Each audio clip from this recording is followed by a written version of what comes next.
All right, what's up, guys? Welcome to the 76th episode of The Get Down. My name is Cream. Gary W. here. We have a very special guest, my man Dex from Milwaukee, the Platform Mix. You guys might know him. Dex, what's up, man? Not a lot, man. Just hanging out. Got a day off. Finally got to hop on the show with you guys. So about to have some fun. We've been talking about it for a little bit. I'm glad we finally were able to make it happen, for sure. Yeah. So we initially met during the pandemic because you were doing the Platform Mix, which was, a daily mix, which is incredible. So tell us a little bit about why you started it and how it really picked up steam and what it is today. Well, first of all, it was insane of me to do it every day. Insane. I quickly found that out that trying to do it every day was absolutely crazy. But yeah, I mean, I just got it started because obviously COVID hit, bars, clubs shut down. We weren't DJing. My roommate that I actually lived with at the time is one of the bigger DJs here, DJ Sopa. So I just kind of wanted a way for DJs to get their music out. And obviously for people that are usual club goers, bar goers, and need some music to listen to aside from just clicking on Spotify, Apple Music, whatever, and just song break. I was like, let's get these DJs some recognition here, and then let's get their music out there for people that are going to the gym, on drives, whatever. And I just started getting after just messaging just all the DJs that I followed, all the DJs that I was like fans of, that I've heard their mixes, stuff like that. And I booked out a schedule. It was like March 20th of 2020 was like the first episode. And then I went a full year, like nonstop, no break. I think like the only days that I didn't have a mix were I took off like 1 week, and then I like didn't have one on Christmas Day, and then that was it. But I went through like the full year and had about 340 episodes in the year. And now it's at 400 some, and now I switched it. I started it back up after this new year. So into 2022, I started back up, and I'm just doing it every week. So just every Monday. And we're still going. I hope the guys that post the Get Down Radio podcast are listening to this, because it's a struggle to get them to do it once a month. Yeah. So, I mean, that's completely impressive that you got. And I mean, then you had artwork every day done, and it was just like really, that it's just such a crazy endeavor to me. And ambitious. Yeah. Recorded an intro for everyone. So it's not like you were just like posting a mix. There was a lot of, post-production stuff that needed to get done as well. Yeah. It was at least an hour, like for every mix. Cause I had to get the mixes up into Ableton, record my intro, make sure that there was like drops added. And then, obviously doing the artwork too. I would edit out different artwork. So that's one of the hardest parts, is getting everybody to send you over all their shit. Right. No, that struggle for sure. So as the platform grew, how did you started to book bigger talent? Did bigger talent come to you, or did you find it easier to reach out to guys and like, oh, I heard about it and I'd love to jump on, or how did that work out? A little bit of both. I mean, I'd have some people hit me up and be like, yo, I saw whoever on your show. I'd love to jump on it and do a mix for you. And then a lot of what I got was just DMing people and just hoping for them to answer, which a lot of time it's just me just getting left on red, which I'm like, whatever, like it's fine. I'm the type of guy where I'm like, and I actually just saw Conflict say this the other day on Twitter. I'm like, just say no to me. Like, just, if you don't want to do it, just be like, no, dude, it's cool. I don't have the time for it, or I just don't want to do it. I'm like, all right, cool. Move on. But there's so many people where it's like, I reach out and all of a sudden they DM back. They're like, yeah, dude, I'll jump on it. I'm like, okay. Like Conflict was one of the guys. I reached out to like Ease and some of these other bigger like Red Bull guys, and they've messaged me back, and I'm like, holy shit. Like, I wouldn't even think that they would even see the message with 20, 50, 100,000 followers that they have. I just feel like, it just throws it in your request box. But some of them answer and then end up getting them on the show. I'm like, cool, let's do it. It's cool how you can hit people up, and it's so easy to interact with people now. And I think, I'm sure that's helped you in a lot of ways besides just the platform. But Yeah. I saw the platform was back because one of my favorite artists, HUGEL, did a mix for you. So how did you get him on the show? That was a really dope mix too. That's literally one of the ones I was going to mention, because I'm like, that's a world-renowned festival DJ, like huge remixes, big productions. He's got like, I want to say like over 100,000 some followers on Instagram, but it's just like a dude that I play a lot of his remixes. And I just DM'd him on Instagram, and he was like, yeah, for sure, do it. He's like, send all the details to my management, send him to his email, and then he sent back a mix for me. And now he just like will just randomly like respond to Instagram stories, stuff like that. I'm like, damn, all right. No, that's super cool. And we talk about it all the time on the show, how, especially for DJs that are making music or trying to link with other artists or anything, like sending a simple DM could get a yes. You know, like a lot of times these artists and other DJs are going to answer because the world is shrunk, and why not? You know, like it's worth taking a shot. And the worst thing that can happen is they leave you on red, right? And that doesn't, no harm, no foul in that. It's like they leave you on red or they say no, and it's like, all right, cool. That's it. Like, I mean, some people are, I don't know, like get emotional about it and stuff like that, but it's like, dude, like, people got shit going on. If they don't want to do it, cool, that's fine. But yeah, it's so easy now. Like you said, it's literally so easy to just send a DM, message, send a tweet out to somebody. I mean, there's always like some way to contact them, and whether they'll see it or not, that's the thing. But it's like, why not shoot that shot, you know? Yeah, it's become such a natural way to communicate with people in the industry via DM post-pandemic. Pre-pandemic, I think some people would feel that kind of certain way where they're a little hesitant about reaching out to somebody. But since we were all locked in a house, and that was the one way to actually communicate, if you weren't jumping on a Zoom or jumping on a mix, whatever, you know, if I wanted to talk to somebody a little leveled up from me DJ wise and skill wise, well, that's a great way to do so. So yes, it has become natural and become easier.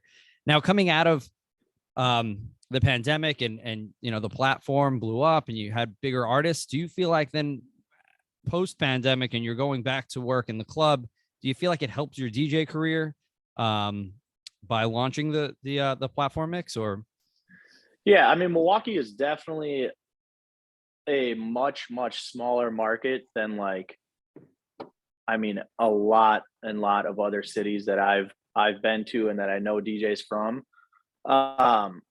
So as far as like DJing here, there's really only probably 7 or 8 spots that actually have DJs. And for the most part, it's like I've already built my name up prior to the show. But I mean, now I walk into bars and they're playing platform mixes like before the DJs go on. And I'll walk in and it'll literally be like my voice on the intro. I'm like, what the what the fuck is going on? And I'll have like my buddies hit me up and be like, hey, they're playing the platform here. Like, they need to be paying you for this.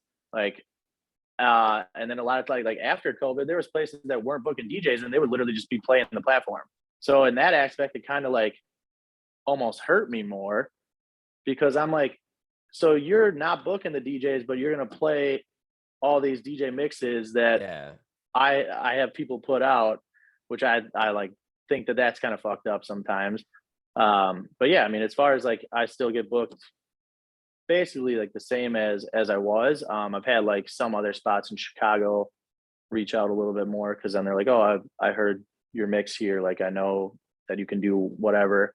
But like most recently I did that mix for BPM Supreme, and I got hit up by a couple people for that too. So it's always, I mean, literally make a mix like that and people can reach out. Just, you never know.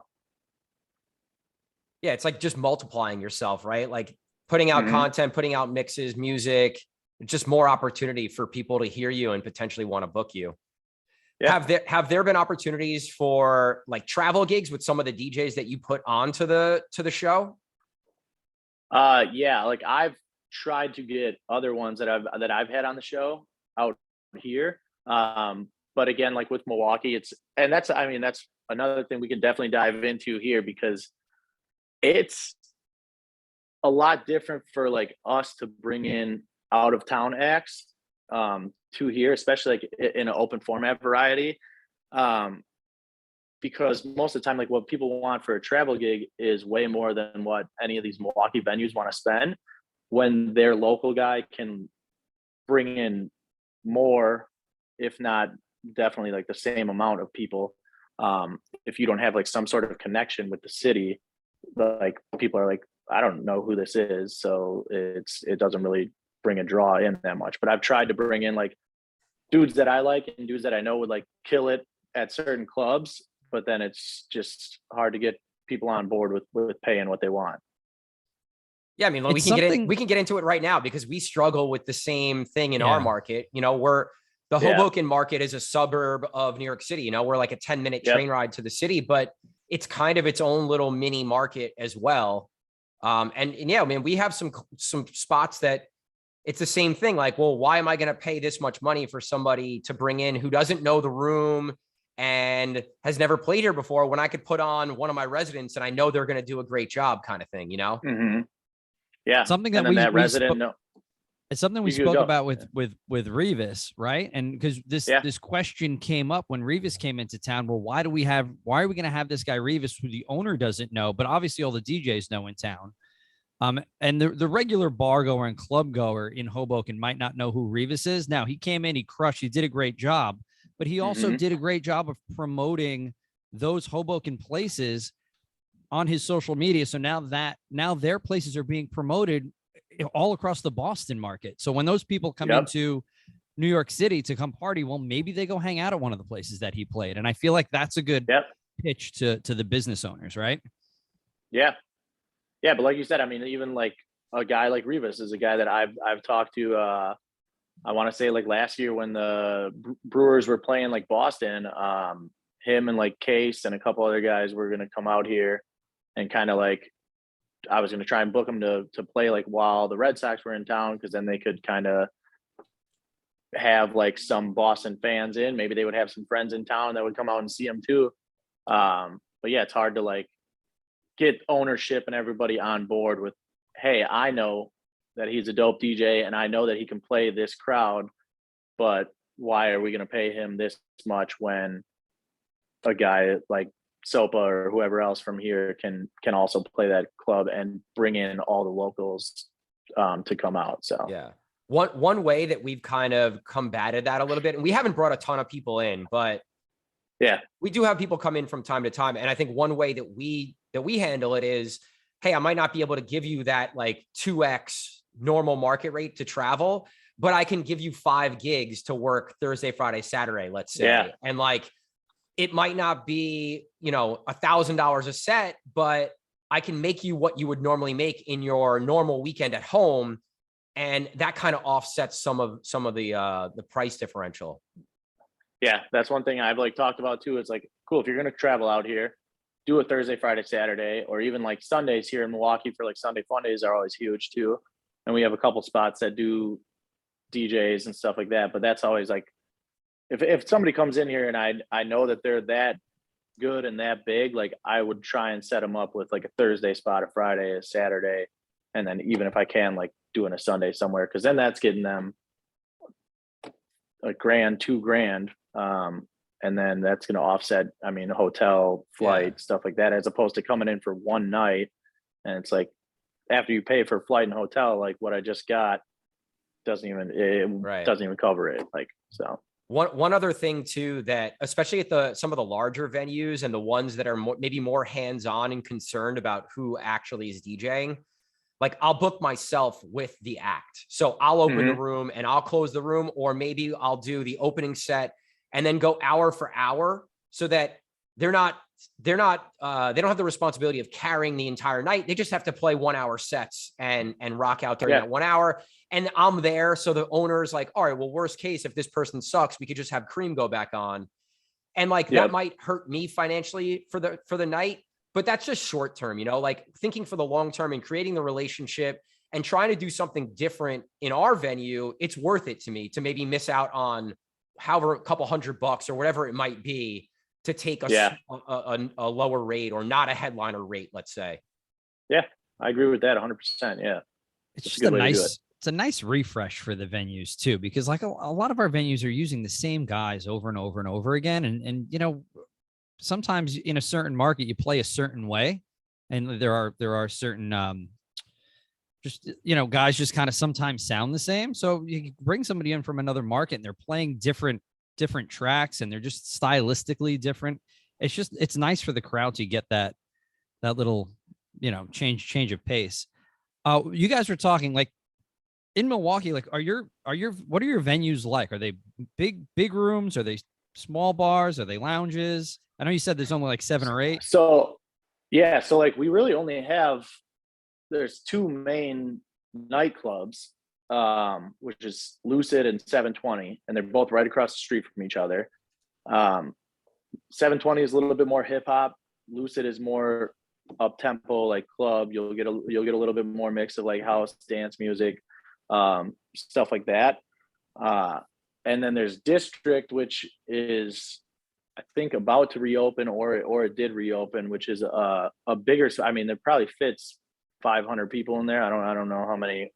It's a big venue, but they do a lot of like Latin and hip hop too. But then everything else is all bars. It's all like college party bars. That's it. So like there's RWB is a huge one that fits like 800 people in it. It's a fucking huge bar. And it's all where like UWM and Marquette, like UW Milwaukee and Marquette college kids all go there every weekend, packed every single weekend. And then there's Trinity, which is where I do every Wednesday at. We do like a college Wednesday night, and they fit like 800 people in their bar. But yeah, then there's Harp, Loaded Slate, Whitetail, and McGillicuddy's, and that's like the only spots that really have DJs. And it's relatively all open format, would you say? Or yeah, there's definitely a lot like in Milwaukee where you're not allowed to play a lot of certain hip hop. Like you'll have management and owners coming up to you, hey, but can we get a little more poppy? Can we get a little more cleaned up here? Like, It's like, all right, like, I don't know. It's just, it sounds pretty standard for what, you know, we deal with the same things. Oh yeah. And that's everywhere. Yeah. Are those places bringing in any like big talent, like major artists? None of the bars. No. Like Lucid does. 720 will bring in like 5 Eric Deluxe because the owner there is good friends with Sujit. So they'll bring in anybody that they bring in is all scam guys. Okay. Because they just like the owner he's tight with Sujit, and then he books these guys, and then he goes out to Vegas and he can go party and get in wherever he wants. So they just kind of trade off that way. But even still, like that kind of thing, I mean, they bring in those guys, and nobody really knows who. Like, if you're not a DJ guy, you don't know who DJ 5 is. You don't know who Deluxe is. Which like it's dope for us when they come out, because I'm like, oh fuck, like now I can go listen to them. But as far as like regular club goers, they don't care. They don't care if they're there or not. They just want to go and party anyway. So yeah, this is a question that was posed yesterday in conversation with Angelo, the kid, as we were talking about Miami Music Week and just dealing with a lot of electronic dance artists out down there, predominantly.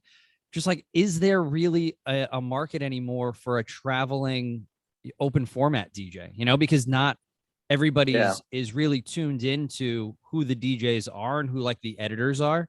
So it makes it a little more difficult to become a traveling open format DJ. And like, we were just like tossing around, like, will it ever be a thing again? How is that going to happen? Because realistically, our market's turned really open format again, like where we were getting away with a little more EDM than in the past.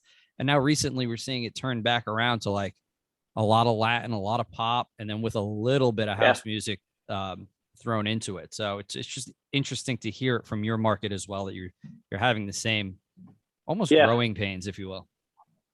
Yeah, I feel like it's hard, like unless you're like, as far as being a well-booked open format traveling DJ, it's like you either have to have connections with places that own those spots. Like I mean, DJ City will kind of bring in all their places to like all those spots in Texas.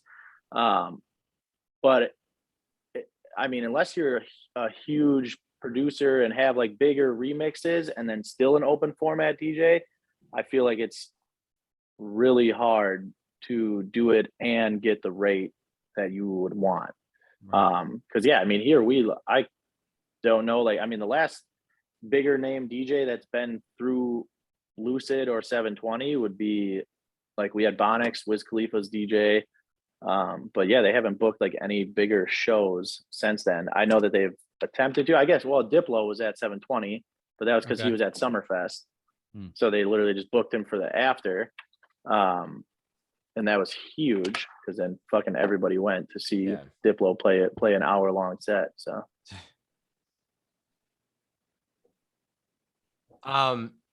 So, all right. So you like these two venues, like Lucid and 720, they're right across the street from each other. Can DJs play both of those spots, or is it they can? Yeah. So that's Lucid just got new owners. In the past, their old management and owner, like, so I used to be a resident at Lucid on Thursdays. I absolutely hated it. Because not like hated DJing there, love DJing there, but the old owner there was an idiot about it. Like, he literally would try and tell us DJs that like if we DJ there, we can't DJ at 720, or at the time like Dex was open too. He'd just straight up be like, you can't DJ there. So I'm like, well, you're not paying me on Friday and Saturday to not DJ there. Like, I'm not going to go and not DJ at this place that's going to pay me while you're not paying me. Like, so no. And I would still just go DJ over there. And then eventually it just led to him not having me at Lucid anymore because of that. So, and that's how like he was with everybody. Like JB from Club Killers, and it's from Milwaukee. He would literally just straight up like not be able to DJ Saturday nights in Milwaukee anywhere unless it was there. Like, so if he wanted to do a Saturday in like a club, he'd have to do it in Chicago. That's crazy. How is that real? Is that realistic? No, I think I always argue against it. I'm like, it's so dumb to even want to do that, because let's say it's so like, for instance, right now, my buddy Brandis, Mr. New York, he's the resident DJ at Lucid on Friday, and he's the resident at 720 on Saturday. And all it does to me is help both nights, because if he's at Lucid, which is a little bit different crowd, all those people that come to see him at Lucid, he can cross promote and be like, hey, I'm here tomorrow. And then vice versa. All the people that come out to 720 on Saturdays, when he promotes, he's like, hey, I'm at Lucid on Friday, come check it out. So then you're getting all those people that don't go to one or the other going to one or the other to go see him. And if you have all the different DJs doing that, then it's literally just, I don't see it doing anything besides helping your company grow by bringing in these dudes that play at the other spot, because they're going to bring in that crowd over to your spot too. It's so frustrating because we deal with it a bit here as well. And I've kind of positioned myself where it doesn't really happen to me that much anymore. But a lot of the younger guys and some of the guys that we're working with, certain venues are saying, well, we only want you to play here. Or if you play here, you can't play here type thing. And especially for younger DJs that are trying to grow their name, the more that they're playing in a city, the more different fans they're going to get, right? Like sometimes certain people only really hang out at one venue. So if DJ whoever is playing a bunch of spots, they're going to make more fans so that when they come to your spot, they're going to have more people that are going to want to come see that show. And I don't understand why venues don't see it that way. I really don't understand. Will never get it. I will never get it. And that's exactly what I'm saying. Like some of the owners and management just don't see it that way at all. They look at it, they're like locked in that it's like, oh, that's our competition. Like you can't go there. And it's like, it's literally going to help you by having people go over there and then bring that crowd over to your spot. Do you think that this like gives you, do you think that this gives you an opportunity to ask for like demands more money? You want me here every week? I need to have, you're paying me 500 a night. I need 750 a night because it's worth it for me next week to go play, and I'll get that 500 somewhere else, but I'm getting better experience and I'm growing my fanship. Right. So give me that money. Like this is the opportunity here. I think that's the you hit it. You hit it right on the head there. Cause it's literally like my buddy, who I'll keep out of it, but I know he's a resident at one spot, and the owners offered him almost a lot of money to not play at any of the other. So he has two other big nights of the week that have huge following, where he's making bank at these other spots. And this one spot offered him a lot of money to completely stop DJing at both of those two spots. Wow. Yeah, like the number you told us the number. So like, yeah, I look at the number. I know you guys know. Is that for one night of DJing? For his one night, that's what they want to offer him, to not go to the other spots. So, which to me is like what we just talked about. I'm like, I don't think that benefits you. Like as the venue, I think if you're taking him away from those other two venues, that ends up hurting your venue, because now all that following that he has developed from those two venues, yeah, maybe they just come to your one night.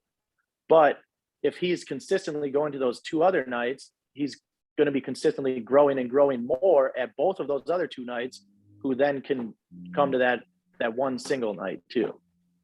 I think as a DJ, you got to look at like this particular situation as it depends on where you're at in your DJ career. Like that number is a big number. If I'm an older DJ who's kind of like, all right, I don't really have an interest in bopping around the city and growing my my fan base, and this is like a job for me, I'm taking that money, you know. Oh, for sure. And then you're only working one night a week. I'm taking that money all day. I take it all day. Yeah. And then you just grind for the other 6 days of the week trying to book gigs outside of your market. You know, like that's the smart thing to do. You'd be crazy not to take it. But if you're a 21-year-old DJ, I think you have to really look at this as something completely different. And that's why it's so situational. Because, you know, you have such a young career, and we all know that venues they don't last forever. We say it all the time. Relationships with venues don't always last forever. So like, don't shut yourself down in that regard. And you still kind of want to grow as a DJ and as an artist. So it's definitely situational. Yeah. I mean, he is making more than what he was offered at the one spot if he is still staying at the other two. Which is why, like, that's another big reason why to turn it down, because he's like, well, if I keep these other two, I'm making more than that anyway. So yeah, so it's not worth it. Man, I gotta go. I gotta meet this guy. I'll send you some of his some of like the footage from the nights. He's definitely like the biggest DJ in our city right now, has grown his following the best, and kills it every time he DJs. Because he's just outgoing while he's there too. I mean, he's good on the mic. He's good at interacting with the crowd, and he pushes promo. I mean, he's constantly just DMing people and sending Snapchat message, text, everything. I mean, he's getting out to you on every which social media, and he's built himself up right, and he's getting paid for it now. It's good to see though that he's like, he deserves it, you know, like he's doing all the things that you would hope that he'd be doing to become the biggest in the market for sure. So yeah, absolutely. So something else, like we're talking about residencies and increasing rates. So for someone who's not the number one in their market, but someone who's, you know, a top tier or top end of the market, top half. Yeah. How do you deal with trying to increase your rate, right? You've been somewhere for a long time. You're doing a great job. And like, you're dealing with these owners that just like, don't want to budge on dollars. Do you have any strategies to help get that up? Because we'll get into it too, but it's kind of something that I have going on right now. At one of my residencies, I fucked up. Prior to like during COVID, I don't know what you guys had like for rules over there. Milwaukee literally had a seating mandate where like in bars you had to be sitting down. You could not be like standing up in the bars. So I started this residency literally during COVID. And when I first initially set it up, I was like, hey, if I'm going to do this, I know obviously we have a capacity restriction because we can only allow X amount of people because they have to be sitting. So it's like your capacity of what you are standing could be 800, and now you can only fit 200 chairs into the place. So now your capacity is at 200. And I was like, I'll do this, but I want incentives off of the sales, which we agreed to a number set. Basically, the night ended up getting to the point where it was so busy where I was making $450 a night on just a regular like weekday night. And I was like, cool, this is perfect. Like I'll take this every single week. And sometimes like the incentives got more than that if we hit certain amount of sales, where I was making very, very good on like one night for here. Eventually the owners just came and they're like, hey, we're not doing the incentives anymore. Like basically, hey, you're making too much money because we're making more money than we expected. And they just capped it and cut it down. And I was like, well, that's not how incentives work. But like, then it's like, what do? Do you leave there and then they're just going to book some other person that will take that pay? Or do you stay there because you're still making good money every week? And it's like, cool, I'm booked here every Wednesday. I mean, that's 4 nights a week that I'm making well over $1,000 a month just off of one spot. Or do you like, it's hard to like kind of argue with the owners when I've already tried like multiple times. And then I don't know, it's kind of hard to go where to go from there. Was your base rate going to change when they took the incentives away? The base rate was still the same, but then I just literally had no incentives. So they wouldn't increase the base rate? Like you have to do something. You can't just take the incentives away and be like, well, here's $100 I literally ended up making, or something. You know what I mean? I made less. I make less now than during COVID, which makes no fucking sense to me. That's incredible. At all. And now, so we just had a meeting. I had a meeting with them like 2 months ago, and they're like, hey, like, how are these Wednesdays going? Blah, blah, blah. And it's always me and another DJ. It's always me and a guest. And I was like, well, I would like to take over like more of the booking the guests, because there's some of these guests that literally do nothing for us. They don't have any draw whatsoever. I was like, I would stop booking these guys and bring in people that are actually going to bring people out. And then one of the other things was like, I was like, let's start charging cover, because this place is packed every single week. And there's no reason for us not to even charge like a $5 or $10 cover when people are still going to pay it. And then I wanted to be able to get like paid off of the cover, because my incentive rate had been gone. Right. And they completely shut it down. They're like, no, like, we're not going to do cover. We don't want to ruin the night and like turn people away by charging cover. I come to find out like 3 weeks ago, they started charging cover. I had no idea. Your suggestion, and they're just reaping all the benefits. They literally shut it down like 2 months ago when I met with them, and they're like, no, we're not doing that. And then I literally had one of my buddies text me. He's like, damn, when did you guys start charging cover? I'm like, what are you talking about? And at first I thought like, oh, maybe the bouncer is just out there, like charging cover on the side. And my buddy was like, he's like, no, yeah, they started charging cover last week. And I'm like, what the fuck? Like, I'm like, so now not only am I not getting paid any of the incentives, but now you're making even more money off of cover, and I'm still not getting any of it. So it's it's going to a point where I'm like, I've talked to a couple of my other buddies, and I'm like, we might just end up trying to move the party somewhere else. It's actually going to pay what we get from what we're bringing in. So yeah, some venues got spoiled with COVID pay, and it took a little while for us to get some venues to come negotiate around. It back up. Yeah. It's like, hey, it's over. Like the place is packed. and we kind of hooked you up, and you helped us out, and we helped you out. You booked us in a time where everybody was sitting down. Our rate, we lowered it for you. You know what it was prior to COVID, and now we got to get back to where we were. And then as we're negotiating that, then this whole inflation and gas prices went crazy. And it's like, well, now you have to kind of negotiate for that as well, because, obviously transportation costs have gone up and cost of everything has gone up, period. So it's a constant battle, especially when you're booking DJs and bringing DJs into parties that you're DJing like you are. But it's always good to think ahead and think about how, hey, if this happens, if my incentive gets taken away, well, how am I negotiating my way out of that?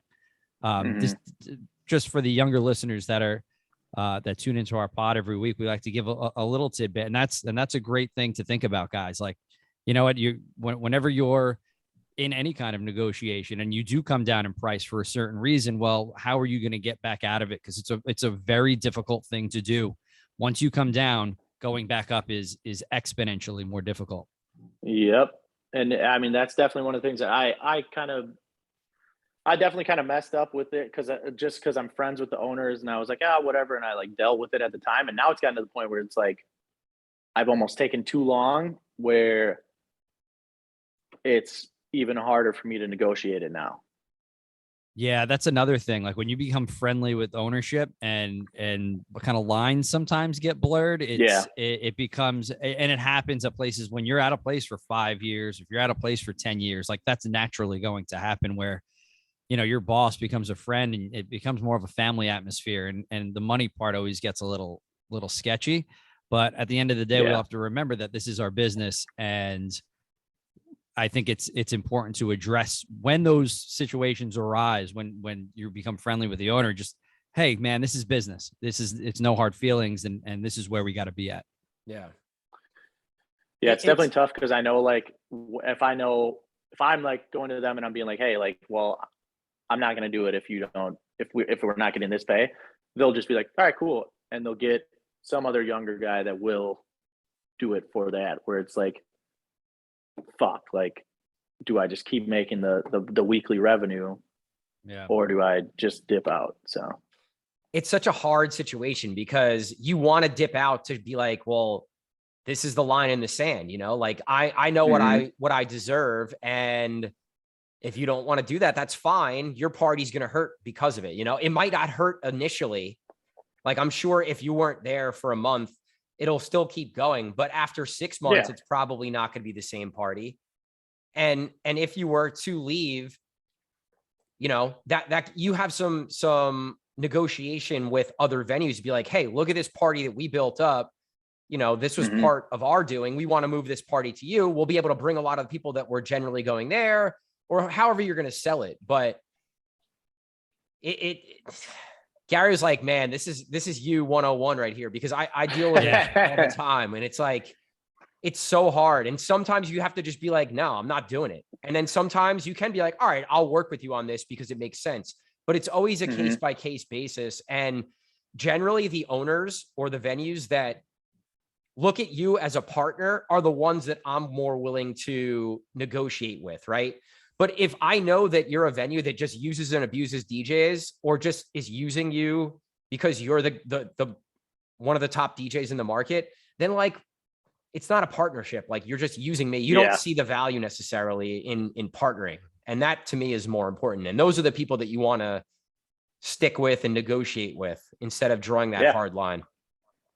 Yeah.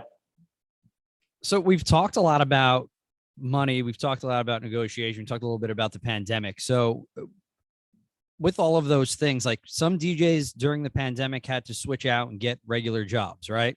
And then, we cut rates when we got back to DJing. Maybe some full-time DJs got part-time jobs. I know I did. So I know you had commented to us prior to the show that you have a full-time job. So something we talk about a lot is how do you work that full-time job with your DJing, with also like bringing DJs in, and then also doing the platform mix. So you talk about how you balance your life a little bit.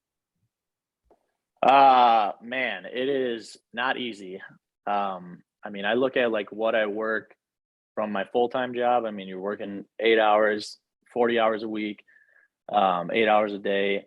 And then most of the time it's like I come home, eat, and then on nights I have to DJ, it's like by the time I'm done eating, going back out to DJ again right away. So it's like you have 2 hours at home that you're not sleeping.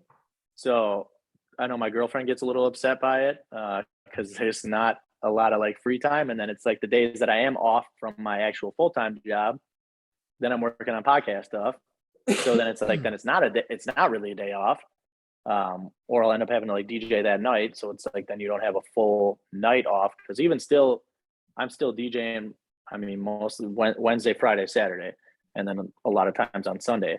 So it's still 3-4 times a week on top of the full time. And it's literally like I kind of scaled back once I got my full-time job because I was like, yeah, well, I can take a step back and then kind of land the gigs that I actually like specifically want instead of sometimes taking like other gigs where I'm like, yeah, like I'm just off this night. This place offered me, like, I'll go do it when I usually like wouldn't necessarily DJ at that venue because I don't like really think it fits branding or fits what I want to do. Or now I can kind of have the freedom to pick and choose what gigs I actually want to do.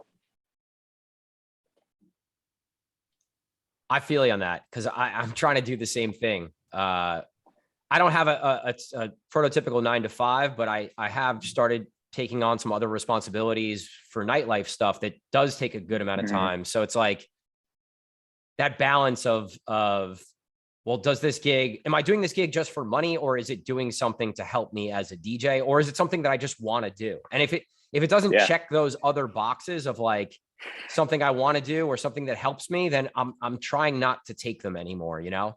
But it's a lot easier said than done because we get paid a lot of money to do something that I know we're good at and we enjoy. And it's like, you know, we make more money generally as DJs than doing the other thing that pays us money. So it's like, it's such a hard thing to decide upon, you know?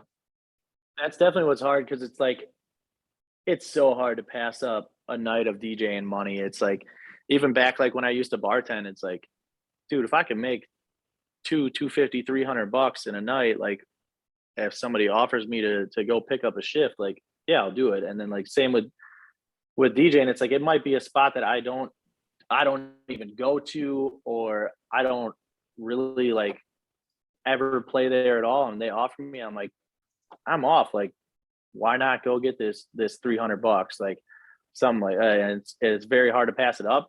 And then when you look at it in that aspect where it's like, I DJ 3 times a week, and in those 3 times a week, I'm getting more than my 2-week paycheck, like at a full-time job, like that I'm working 40 hours instead of working 12 hours DJing. Like, it's just so hard to like want to get into a quote unquote real job when I have so many DJ buddies making 6 figures working 3-4 nights a week. Like it's hard.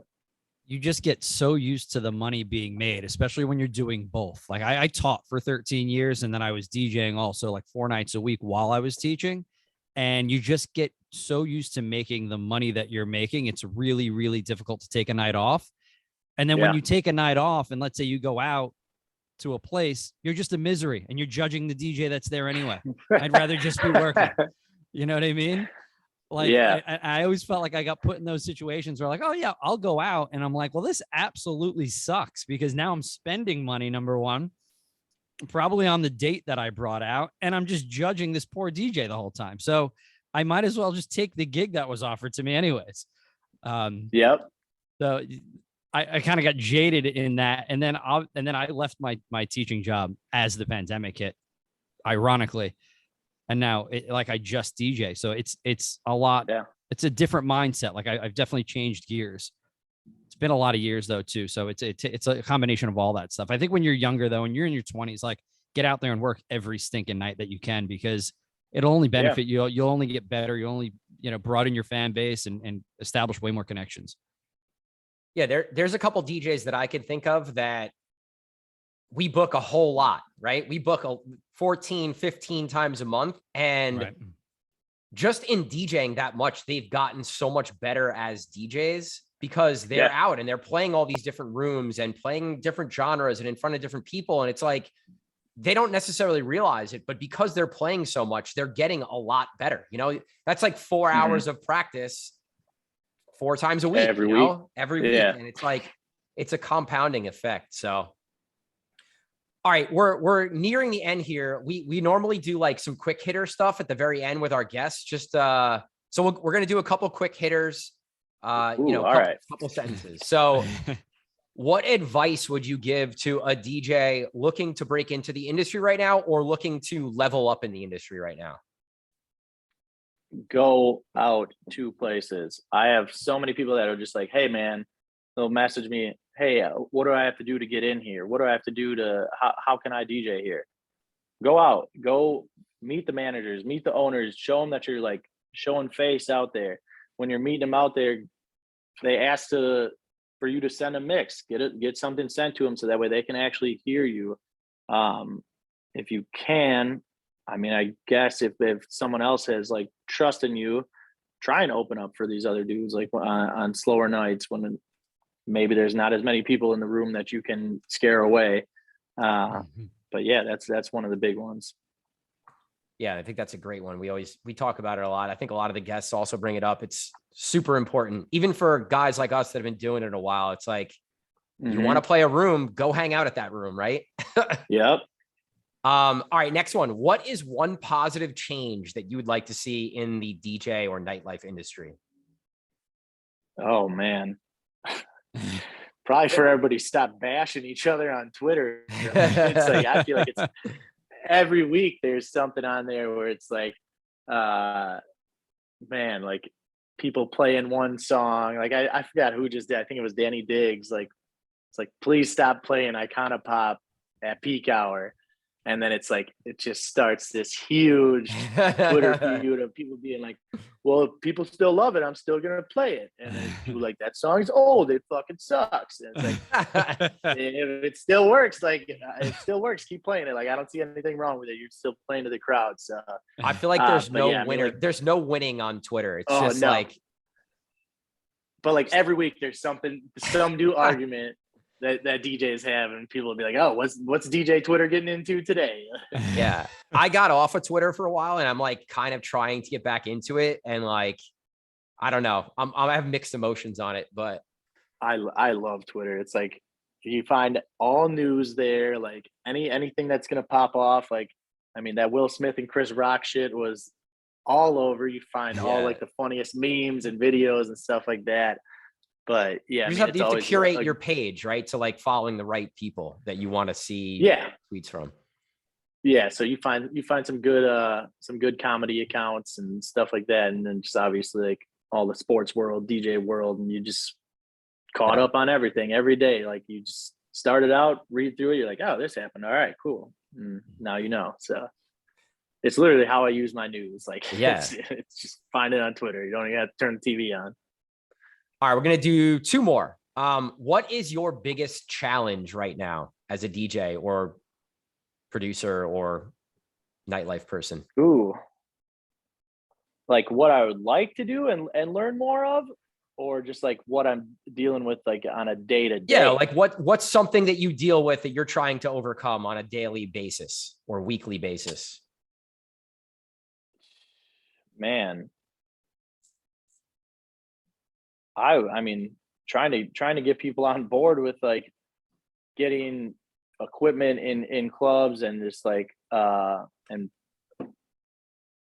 paying the right amount of money. I mean, because here in Milwaukee, there's literally every place that we DJ here, you got to bring your own shit. Really? And damn, yeah, like the only places that have stuff are Lucid and 720. Yeah. See, Get Down DJs, listen to this right now. Yeah. What Gary and I have worked on for the last 3 years. Yeah. Yeah. I mean, that's one thing that I've tried to set up for a while is to be like the booking agent for a lot of these bars and clubs down there. Like, I know that that's what you guys do in your area. But I can't tell you how many times like places here double book, or like it's Thursday night and they're like, hey, can you come DJ here tomorrow? I'm like, how do you not have a DJ booked already? Like you literally have DJs every single weekend. How do you not have somebody booked?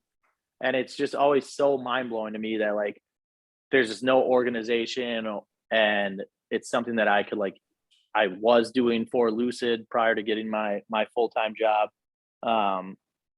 And it's something that to me is so simple to like not double book and to just book out a schedule.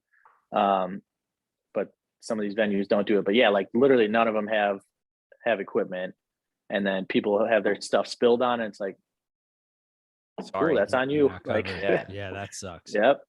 Yeah. That's crazy. We could talk for hours about bar management and club management.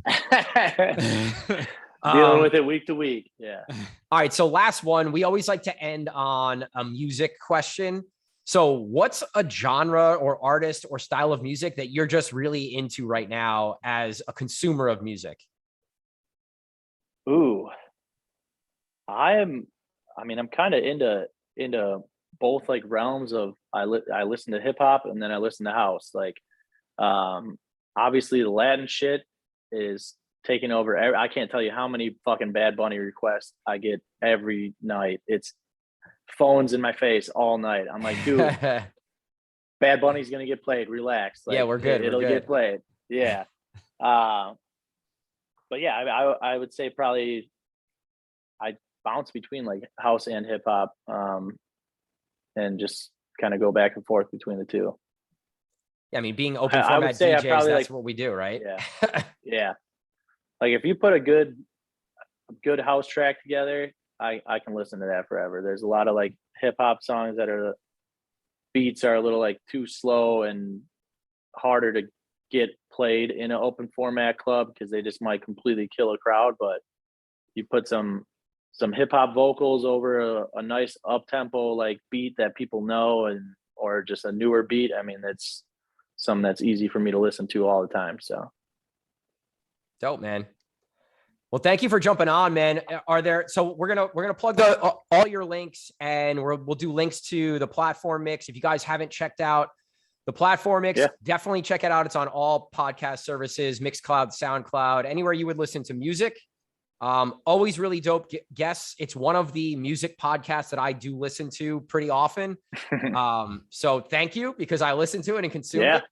Is there anything else that you want to promo or plug or shout out or anything like that? No, that's it. Just me and the show. That's it. Yeah. And for newer DJs, that's another good thing too. Make all your socials the same. Yeah.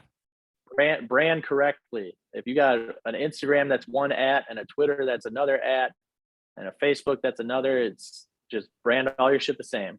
Like for mine is all DJ Dex across the board. Everything for the platform is at the platform mix, no matter where you go. Nice and easy. Oh yeah. That's how you got to do it. All right, Dex, man. Thank you for jumping on the show. Guys, thank you for listening to the Get Down. We love the support. My name is Cream. Gary W. Peace out, guys. Later, guys. See you guys later. Thank you.